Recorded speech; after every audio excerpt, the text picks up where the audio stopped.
We move on to the next conduct of business. Item 9C, waive first reading and introduce ordinance regulating cultivation and prohibiting the manufacture, processing, laboratory testing, labeling, storing, wholesale, and retail distribution of non-medical cannabis. Can you say that again, please? No, I'm just kidding. It's test. Good evening, Mr. Mayor and members of the City Council. We're here tonight based on the direction of the City Council at the last meeting, and we're bringing back an ordinance prohibiting the commercial cannabis businesses in the city. Now, just to start out, I want to point out and make sure that it's clear for the council and the public as well that the ordinance that's before you does not prohibit anyone using either medical marijuana or recreational marijuana in the city of San Bruno.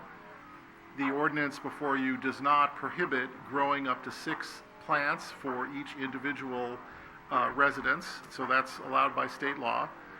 And the ordinance does not prohibit obtaining cannabis in whatever form in other cities and using it in San Bruno as long as that's in accordance with all other laws.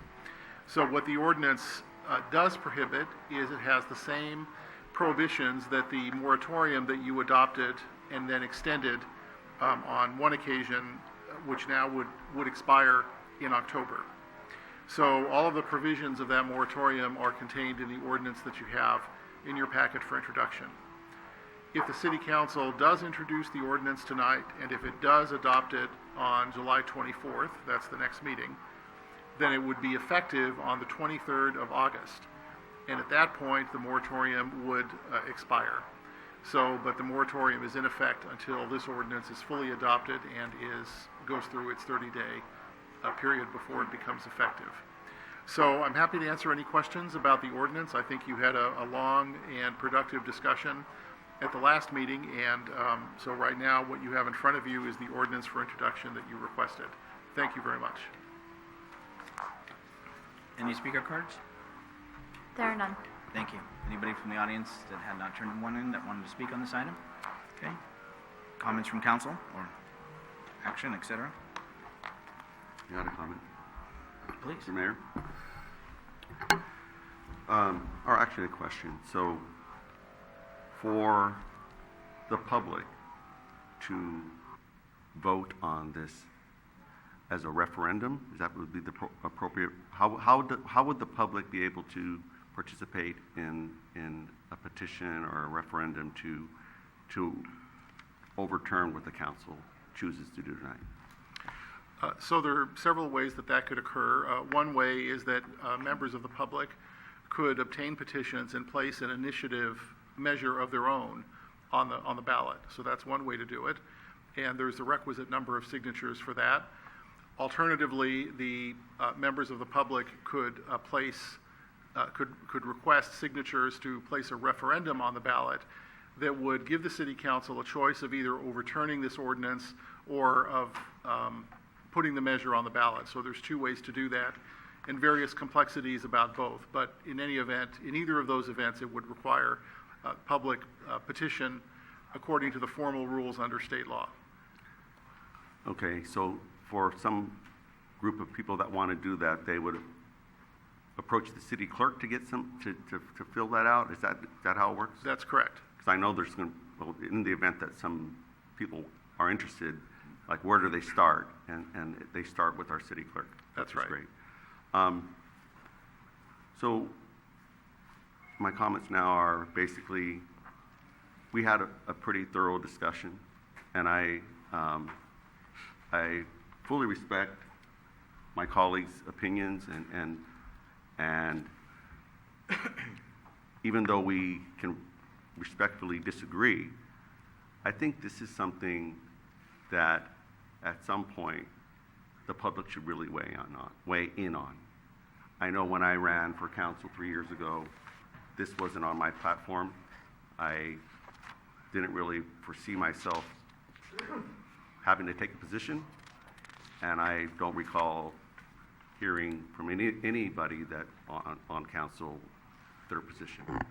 So I guess my question for you, for our council would be, would there be reluctance to place this, place on the ballot in 2019, to let the people decide. So that's kind of my question to my colleagues, just to kind of see where they're at, because if it's 4-1, then I don't really need to, it's out of my hands. Just to figure out where we're at, to set my individual priorities from the people that are contacting me and saying, well, what could we do, and what will you do? And it's like, well, there's no point. If this council doesn't want to do it, then the choice is the public will have to go through the initiative or the petition or referendum that our city attorney outlined. So that's the question I have for my colleagues. Other comments or questions, council, staff, or comments in general? No? No questions. Okay, so what I want to make clear too is the vote is to continue the ban. It's not about putting something on the ballot at this moment. It is because at October 25th, if nothing is in place, then anybody can go to the counter and start to request wherever they wish in this community that's zoned that way. Am I incorrect, City Attorney? No, you're correct, Mr. Mayor. Okay, so that's the reason why I think, if my memory is correct, not always is, that it was the consensus of the entire council to bring that back so that gap, realizing the council action can reverse that. The other thing is, too, I've spoken to a few, and it's, well, you know, again, we're going to be making a couple $1 million. Why would you stop this?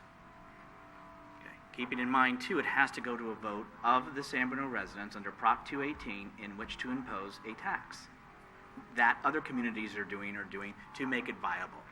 Other than that, there is expenditures by staff to go through the normal process and regulation. So when we start talking about just putting it on the ballot, what about the other factor of it? What about the cost effectiveness? So I think it's all in a bigger picture that I don't know that right now, as I'm voting on the ban for the reasons we talked about last time, you know, you're asking about that. So I don't have anything immediate for you to answer because you asked me a question, to answer your question, but that's why I'm going to support this for now for the reasons of October the 25th and making sure that we still have control, and it is not, as we know, if somebody comes in and gets established, then you can't say, you know, we changed our mind. It's too late at that point. So let me also ask Laura Davis, do you have anything on this you'd like to add or ask? No, not at this time. I think the appropriate decision to move forward, as we discussed, and to talk about potentially testing or some avenue at don't further, to be sure that nothing could pop up in that period of time where if we didn't put this today, there's the potential for a business coming in that overlaps. And thank you, Vice Mayor. I think that is a reminder that we did ask for a couple things of council, from testing to another item to come back as well. So that is one thing. Even though we're taking action, does not preclude the council from reversing that action and amending. Marty, I'm sorry. Yeah. Light on. Yeah, and by all means, I agree. We legally, we have to, well, in my opinion as well, I agree with you that we need to extend the ban or make it permanent for the temporarily or until otherwise changed, because exactly you said, somebody can come in and start opening a dispensary, and as soon as that's open, they would be grandfathered in. You couldn't be able to take that, shut that business down once they started. Is that correct, City Attorney? That's right. It would be a pre-existing non-conforming use if you tried to change the regulations afterward and say that you couldn't have that sort of facility in that particular zoning district. Right. So I agree with you that the action tonight is for the ban, and I was just curious to figure out, as we're talking out in the public, since we haven't had another opportunity that just came up. And as I was thinking about it, it's like, well, for those people that want to do something on the ballot, we can make it easy for them by saying, hey, I personally believe something of this importance should be in the hands of the people. And once it's in the hands of the people, kind of like height limits and fireworks, only the people could change something that they vote on. So I know I'm straying a little bit, but I was just going to say, it's not on the agenda to Right. take action or... we're not taking or- action. I would just or ask You're asking a question, but I understand your point. Okay. Guiding to the city clerk's office would be the first step if this is passed by council tonight. Got it. And then, therefore, staff was supposed to get back to us on testing, and I forget the other item, to be honest. Just testing. It was just testing? Yeah, testing. It was testing, and that was going to be a further discussion, which at that time, I think, opens up more of a broad-based discussion, too, to see what comes back. Okay.